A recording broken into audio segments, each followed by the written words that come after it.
నిజామాబాద్ జిల్లా చిట్టపూరుకు చెందిన బాలుడు మిస్సింగ్ కేసు విషాదంతమైంది. గత 3 రోజులుగా కనిపించకుండా పోయిన రాకేష్ హత్యకు గురైనట్లు పోలీసులు అనుమానం వ్యక్తం చేశారు. బాల్కొండ ఖిల్లా ప్రాంతంలో మృతదేహాన్ని గుర్తించారు. రాకేష్ అదృశ్యమయ్యాడని తమకు ఫిర్యాదు వచ్చిందని సిపి బశ్వారెడ్డి అన్నారు. విచారణ చేపట్టి గాలించామన్నారు. బాలుడి మృతదేహంపై గాయాలు ఉన్నట్లు గుర్తించామన్నారు.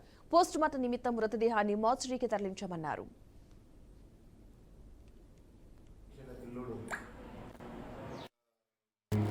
కనిపిస్తున్నాడు అని చెప్పి వచ్చింది. అదే రోజు బండి నరేంద్ర అనే అతను బాల్కొండ అతను ఇంటికి వచ్చి అతను ఎక్కించుకొని పోయి గణేష్ మండపం పెట్టిండు.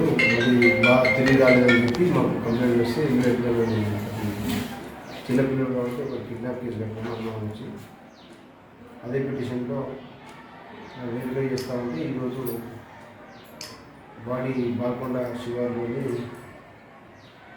చెరువు దగ్గర ఒక పొదలలో బాడీ కనిపించడం జరిగింది.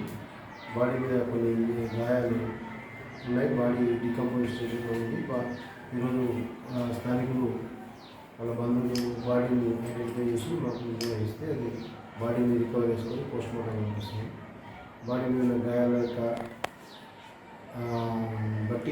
గాయాలను బట్టి ఒక సెక్షన్ మర్డర్ కేసులో ఆర్డర్ చేసి ఈ కేసును ఇన్వెస్టిగేషన్ చేస్తాము.